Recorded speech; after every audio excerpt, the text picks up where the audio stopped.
Hoje, fechando esse mês de aniversário, quero olhar para esse texto de Efésios, entender o convite para crescermos em tudo. Efésios 4, 11 a 16, a palavra diz: E ele designou alguns para apóstolos, outros para profetas, outros para evangelistas e outros para pastores e mestres, com o fim de preparar os santos para a obra do ministério, para que o corpo de Cristo seja edificado, até que todos alcancemos a unidade da fé e do conhecimento do Filho de Deus, e cheguemos à maturidade, atingindo a medida da plenitude de Cristo. O propósito é que não sejamos mais como crianças, levadas de um lado para o outro pelas ondas, nem jogados para cá e para lá por todo o vento de doutrina e astúcia e esperteza de homens que induzem ao erro. Antes, seguindo a verdade em amor, cresçamos em, diga aí comigo, tudo, naquele que é a cabeça, Cristo. Dele todo o corpo, ajustado e unido pelo auxílio de todas as juntas, cresce e edifica-se a si mesmo em amor, na medida em que cada parte realiza a sua função. Feche seus olhos mais uma vez. Deus, obrigado pela Tua palavra. Obrigado porque podemos, nesse mês tão festivo, tão importante para a história de uma comunidade nascente, olharmos para aquilo que nos propõe na vida espiritual, a produzir um crescimento verdadeiro, um crescimento que gera, ó Pai, força pessoal e comunitária. É isso que nós queremos para a nossa vida. Fala conosco, Espírito Santo de Deus, para que possamos crescer em tudo, para que esse crescimento gere mudanças práticas na nossa casa, no nosso trabalho, no nosso dia a dia, em nome de Jesus. Amém. Amém. O contrário de tudo aquilo que eu acabei de dizer, de maturidade, de bases sólidas, de desejarmos um crescimento que é sólido na vida cristã, é imaturidade. E o imaturo, ele terceiriza tudo na sua vida. O imaturo, diferente daquele que é maduro na vida, ele tenta se apoiar em relações de consumo. Então, se primeiro ele terceiriza, nunca é culpa e nunca é responsabilidade própria, é sempre dos outros. Ele quer que os outros façam por ele. Ele espera que a sua volta promova tudo aquilo que ele precisa para ser feliz. E na relação de consumo, ele imagina que ele não é responsável, e ele paga, ele oferece o seu dinheiro, esperando em troca que ele seja bem servido. Isso acontece, por exemplo, quando nós estamos vivenciando problemas hoje.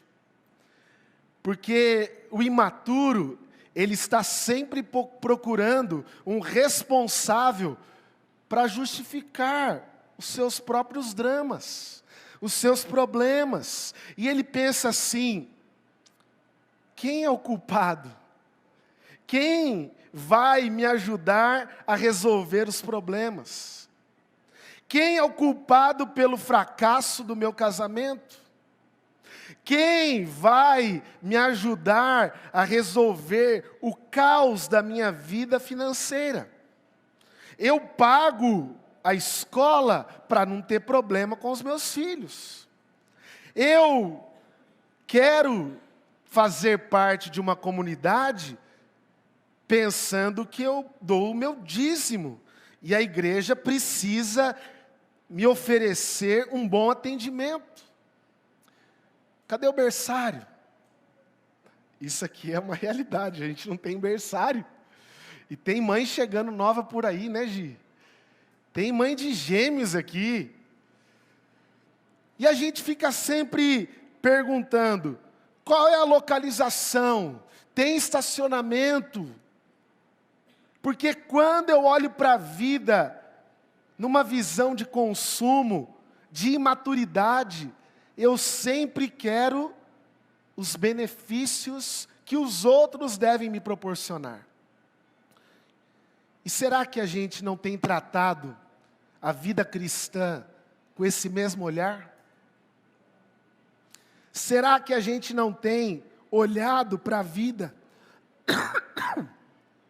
e reagido numa relação de consumidor, e a gente vive esperando que tudo venha me servir? E quando a gente é tratado também como cliente, como consumidor, será que a gente fica satisfeito na vida espiritual?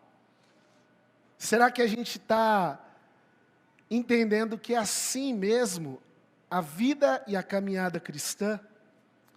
Daí eu olho para o texto que Paulo escreve nessa carta aos Efésios. Se você quiser depois conhecer um pouco mais dessa igreja, ou dessa cidade, leia Atos 19. Em Atos 19, fala que a igreja de Éfeso, ela foi plantada por Paulo. Éfeso é uma cidade grande, é um centro de adoração aos deuses gregos e romanos. Essa cidade, ela foi alcançada pelo Evangelho e atraiu muitos seguidores. Muitas pessoas começaram a seguir a Jesus. Especialmente nos 2 anos que havia uma presença missionária ali com Paulo.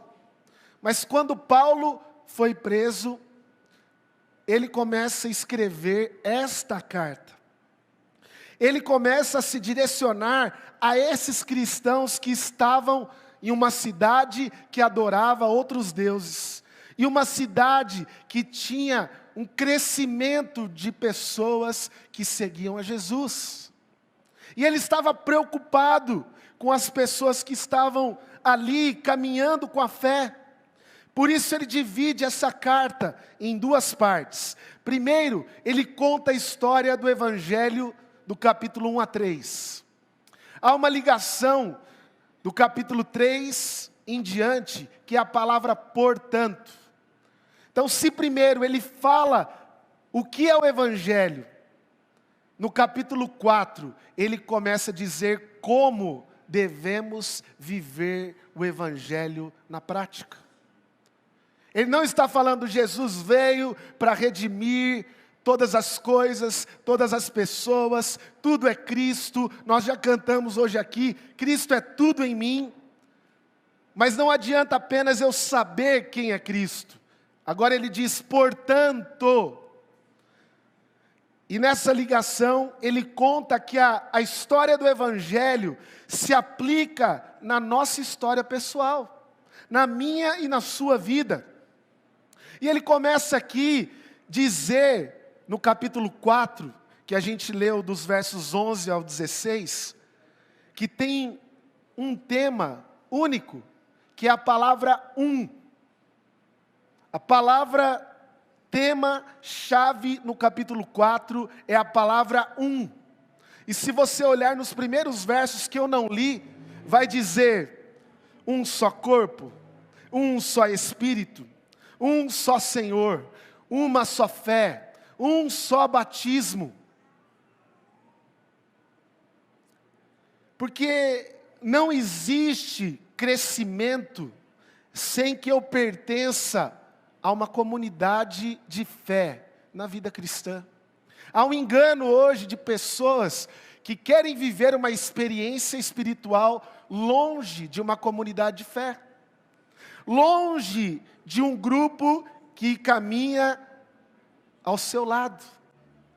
E a gente começa aqui a perceber que só é possível viver uma vida nova ou construirmos uma vida que Deus espera de nós se deixarmos a velha vida, se rompermos com o velho homem, se rompermos com a individualidade e dessa maneira, sendo uma nova pessoa em Cristo. Isso inclui para mim e para você se revestir de uma nova criatura, se revestir de uma nova pessoa, deixar para trás a vida velha, as coisas antigas, para sermos um e aplicarmos o Evangelho na nossa história. Efésios também no capítulo 4, versos 22 a 24, diz que, quanto à antiga maneira de viver, vocês foram ensinados a se despirem do velho homem, que se corrompe, que aponta a desejos enganosos. E nós pensamos agora em como viver essa nova vida, em como se revestir de uma nova pessoa. Eu espero conseguir terminar.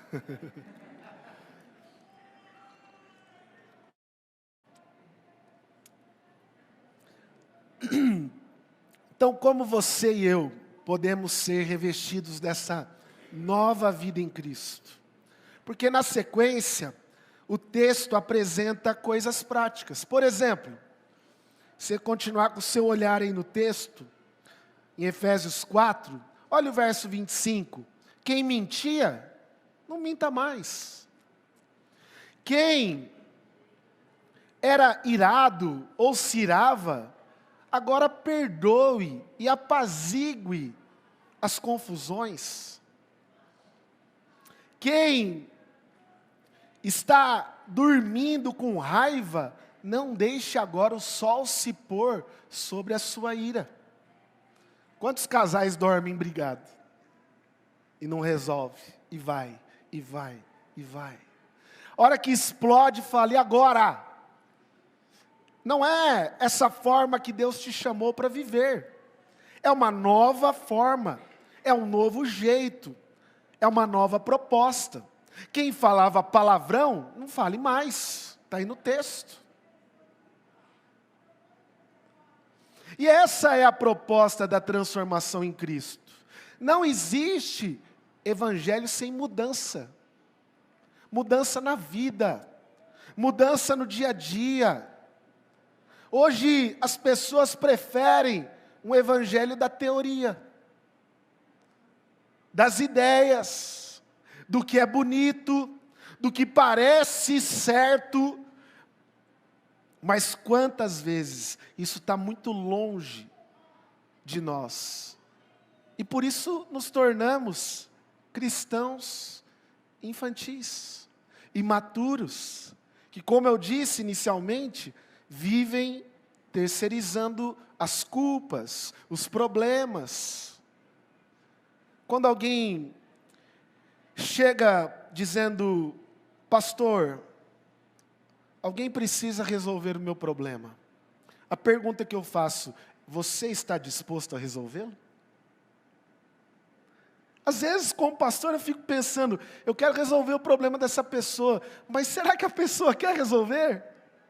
E eu percebo às vezes que nem sempre.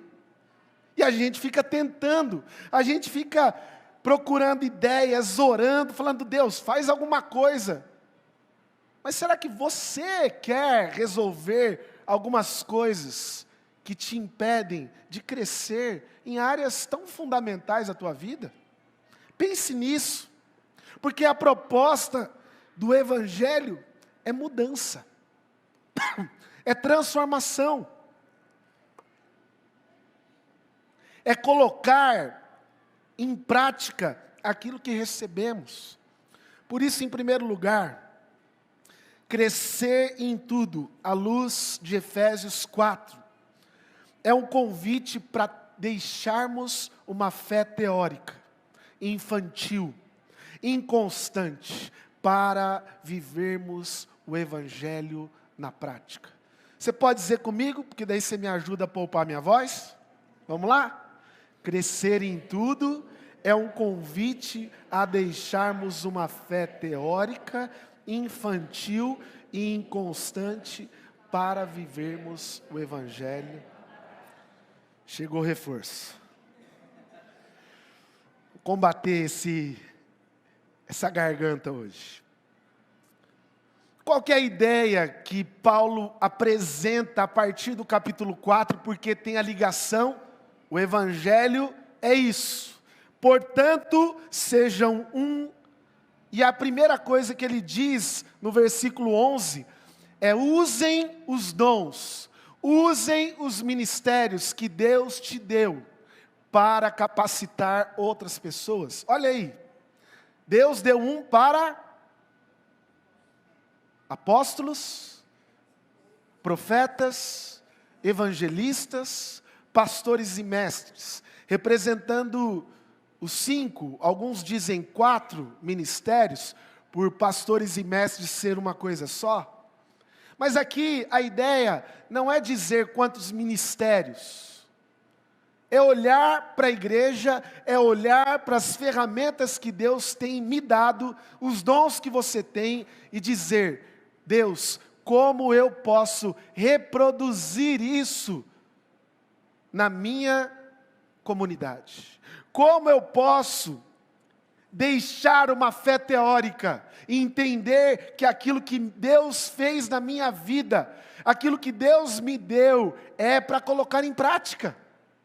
Não é para ficar falando das belezas apenas da palavra de Deus, mas é como diz Tiago 1:22, sejam praticantes e não apenas ouvintes da palavra. E o texto vai continuar: porque se você não for, é como alguém que se contempla no espelho e não vê nada diferente, continua tudo igual. Irmãos, eu estou ficando desesperado quando eu olho no espelho. Cada semana é um pelo branco nascendo onde não tinha. Ô mudança esquisita. E eu fico olhando, falando: tem cabelo ainda, glória a Deus. Mas como é duro na vida espiritual olhar no espelho e dizer: está tudo igual, não mudei nada, não avancei nada, continuo imaturo, continuo infantil. E eu fico percebendo, esse cabelo branco aqui, irmão, é Deus fazendo com que eu tenha mais maturidade para viver, para ser um homem melhor, para ser um exemplo para os meus filhos, para ser um bom marido. E como é difícil. Mas eu preciso colocar em prática. E a ideia aqui de Paulo, no original, é como se você fosse uma ferramenta. E agora é colocada uma outra ferramenta ao seu lado. Essa ferramenta, ela já foi usada, ela sabe como fazer o seu trabalho, e agora ela se coloca ao lado dessa ferramenta, que não foi muito usada, que não sabe muito o que fazer, e agora juntas, elas cumprem o seu chamado, porque a ferramenta que sabe ser usada, ela ensina que não sabe a também trabalhar. Por isso, não existe dom que tenha um fim em si mesmo. É sempre para abençoar e para edificar o outro. É sempre para capacitar o outro. É sempre para gerar crescimento junto, ao lado de alguém. Por isso, o reino de Deus é assim. É sermos influências positivas daquilo que Deus me deu na vida do outro. Quanta coisa e quanto tempo eu e você perdemos na semana que não geram vida espiritual que não reproduzem o evangelho e o cristianismo na vida de ninguém. E eu fico pensando, quando a minha ferramenta está sendo usada, e tem alguém do lado, Deus está multiplicando aquilo que Ele tem dentro do seu projeto, do seu reino e da sua missão. Por isso, deixe toda a teoria, meu irmão, para com isso. E eu não estou desconsiderando a importância e o valor do ensino, do estudo, do conhecimento, mas quantas vezes a gente não coloca nada em prática. O verso 12 fala, quem tem uma função, capacite o outro. O verso 14 diz assim, por que que eu preciso aprender a deixar a teoria? Para que vocês não sejam como crianças levadas por qualquer vento, por qualquer teoria, e sejam enganados. Porque quando eu não sei o que eu sou, para que eu sirvo, alguém vai dizer qualquer besteira e eu posso acreditar. Não é por aí. Você não precisa ser uma ferramenta para Deus, você pode ser outra coisa.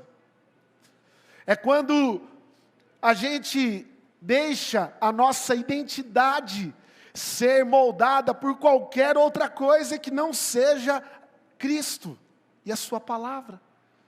Por isso, deixar a infantilidade, deixar a inconstância, é não ser presa fácil para o inimigo. É não ser presa fácil para falsas doutrinas. Cresça. E a gente só vai estar pronto colocando a nossa vida em prática no reino de Deus, no Evangelho. Em segundo lugar, crescer em tudo é alcançar ao lado de outros um caminho que nos leva à maturidade. O que diz aí no verso de número 13? Você pode ver comigo? Até que, quem alcança, gente? Eu? Todos. Todos. Não está dizendo o pastor, não está dizendo um líder, não está dizendo alguém especial dentro da comunidade de fé, está dizendo que o propósito de Deus, quando a visão é crescermos em Cristo, é até que todos, e o todos só é possível quando eu me coloco ao lado de alguém e junto com essa pessoa encontro um caminho. Olha só o que diz nesse caminho no verso 3, o que diz? Levados aonde? À unidade. Levados aonde? Ao conhecimento. Está aí no texto. O verso 13 está dizendo, você vai ser, junto com alguém, conduzido à unidade da fé. Você vai ser, junto com alguém, mais maduro, meu irmão. Está escrito aí. Atingindo a estatura de Cristo. Porque o nosso modelo, o nosso projeto é olhar para Jesus e saber que é através dele que eu estou gastando a minha vida, e Ele é o molde que eu e você juntos precisamos, num crescimento progressivo, entender que há passos que eu preciso dar, junto com outras pessoas, rumo à maturidade, e eu faço isso até que todos, não deixa ninguém para trás, não é uma corrida para ver se eu chego lá no fim, é uma maratona, uma caminhada onde nós somos conduzidos no mesmo propósito, que é imitarmos, nos parecermos com Jesus.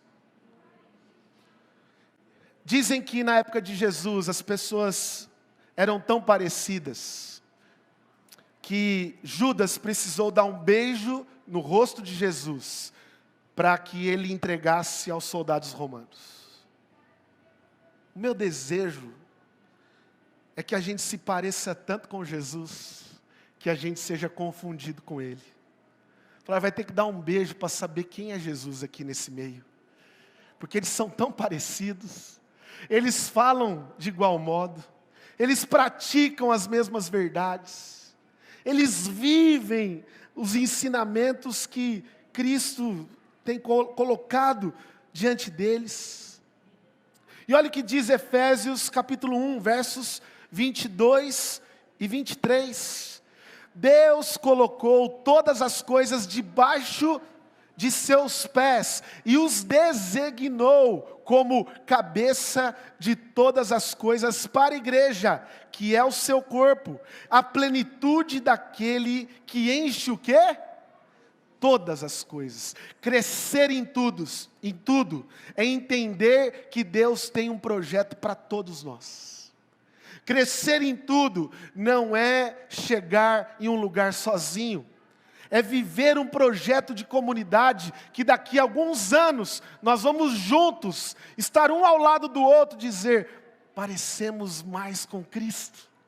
Porque esse é o nosso projeto. E eu termino com aquilo que o texto conclui no verso 15 e 16.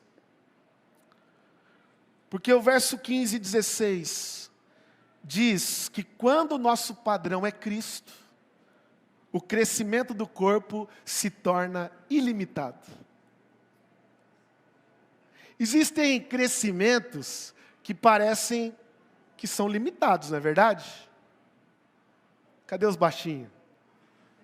Você fala assim, pastor, que Deus limitou bastante. Porque tudo na vida tem um crescimento que atinge um processo que acabou. Já essa barriga tem que parar de crescer, né, filha? Tem que sair esses trem daí. Agora, imagina só um crescimento que propõe que não há limite. Não tem limite. E esse crescimento só pode existir no meio de um povo. Só pode ser possível para aqueles que conhecem, que amam, que entendem a verdade do Evangelho e o colocam em prática. Jesus está dizendo, todo aquele que é meu discípulo pode ir além do que qualquer crescimento possa estabelecer um fim. É ilimitado. Você pode dizer, Deus, eu quero orar. E Ele vai dizer, eu posso fazer infinitamente mais de tudo quanto você pediu, desejou, orou. Porque o meu poder não tem fim, ele é inesgotável. E você talvez fica pensando, não, o limite de crescimento dessa igreja é o número de pessoas que o bombeiro colocou ali na porta. O limite do meu crescimento pessoal é esse, porque eu já vi pessoas crescendo só até ali, mas em Deus, quando o meu padrão, e aqui está dizendo a altura, a medida do varão perfeito, que é Cristo, tudo se torna ilimitado, irmãos.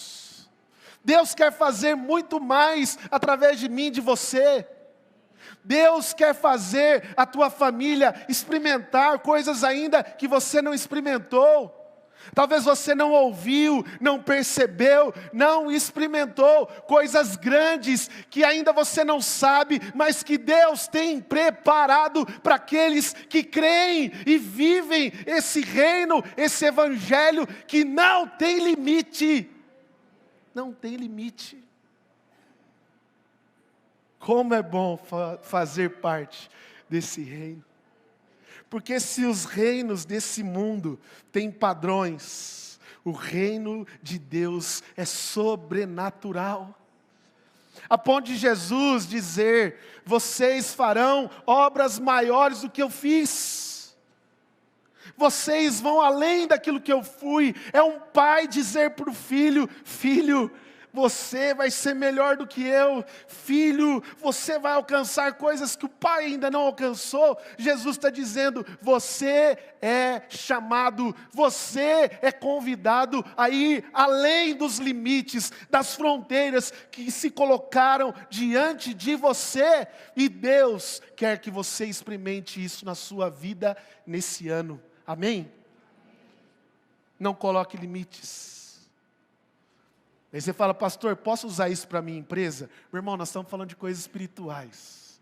Se Deus tem crescimento para você em outras áreas, coloque diante dele. Mas eu quero que você viva coisas que só Deus pode proporcionar na tua vida, na tua caminhada, na sua história. Porque se o padrão é Cristo, se o fermento é Jesus, se o molde é Ele, não tem limite para mim e para você.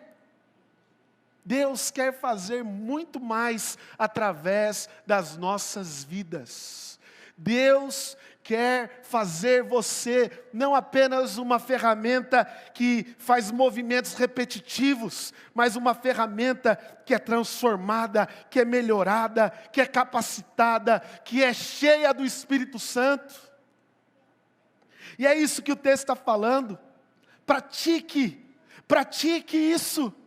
Viva essa verdade, a ponto de no capítulo 5 falar, não se encha com coisas mundanas, não se encha, não fique embriagado, se encha do meu Espírito. Você quer ver mudanças, você quer ver crescimento que não tem limite, se encha do Espírito. Busque isso para a tua vida nesse ano. E que Deus te abençoe, para que essa igreja experimente esse crescimento em tudo. Sabe por que em tudo, meu irmão? Porque nós não vamos nos contentar com aquilo que já alcançamos. Nós não vamos nos contentar com as áreas que já foram mudadas. Nós queremos que através de cada um de vocês, juntos, ao lado de alguém, no mesmo caminho de maturidade, deixemos uma fé teórica, inconstante, infantil, e vivamos na prática. Se coloque em pé no seu lugar. Se você deseja isso para a tua vida, queria que você colocasse agora diante de Deus, teu coração, as tuas expectativas.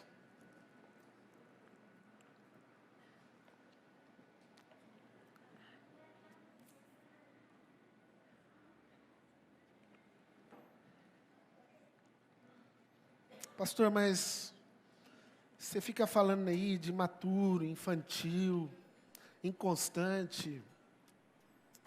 O senhor está falando isso para mim?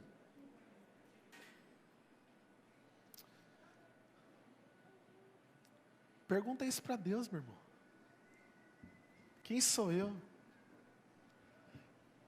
Eu quero ser uma ferramenta para capacitar você a viver tudo aquilo que Cristo tem planejado para a tua vida. E não fique travado em dizer o que você não fez, o que você não respondeu até aqui. Diga a partir de agora, de hoje, Deus está nos dando uma chance, uma oportunidade hoje. Eu quero crescer em tudo, Deus. Eu quero assumir essa responsabilidade, porque é minha. O Senhor me alcançou.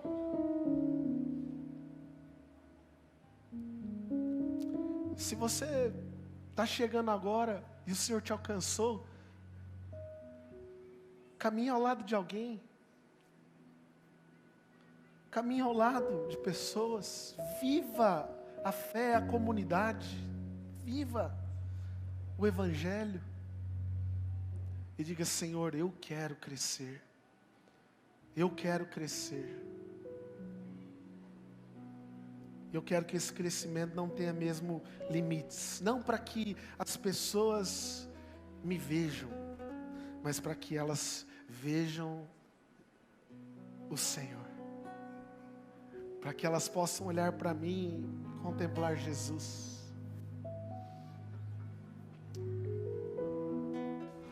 Se Jesus está te chamando agora, se essa palavra tem a ver com a tua vida, se o Espírito Santo incomodou o seu coração agora, eu quero orar com você, pedindo que essa realidade se cumpra em nós e através de nós. Por isso, se você puder agora fazer um sinal mesmo diante de Deus, erga uma das suas mãos, diga: Senhor, eis-me aqui, trabalha em mim. Pai, eu peço que o Senhor confirme a tua palavra. O Senhor nos dirigiu com tanta beleza daquilo que a tua palavra nos desafiou nesse mês, e hoje nós estamos aqui constrangidos, quebrantados, porque não há outro lugar senão nos aproximarmos de Cristo. Não há outro padrão, não há outro modelo, não há outra forma que seja capaz de mudar estruturas da minha vida, da minha alma, do meu dia a dia. Por isso, Senhor, ajuda esse meu irmão, essa minha irmã a assumir esse compromisso de crescer em tudo. Levanta ferramentas, Pai, dispostas a capacitar outros. Levanta homens e mulheres que desejam, ó Deus, trilhar o mesmo caminho rumo à maturidade. Nós queremos hoje deixar a infantilidade, não sermos levados por qualquer bobagem, mas nos humilharmos diante de Cristo, entendermos que Cristo é tudo para nós, e isso basta. Pai, ajuda-nos a sermos aqueles que vão praticar isso quando sairmos daqui, lá em casa, no nosso trabalho, que isso venha refletir nas nossas conversas, nos nossos encontros, Pai, para que o Senhor gere um crescimento que não tem limite. Não tem limite que o Senhor tem preparado para aqueles que te amam, para aqueles que creem, para aqueles que vivem a prática da tua verdade. O Senhor faça isso no nosso meio, para a honra, glória e louvor do teu nome. Amém, irmãos?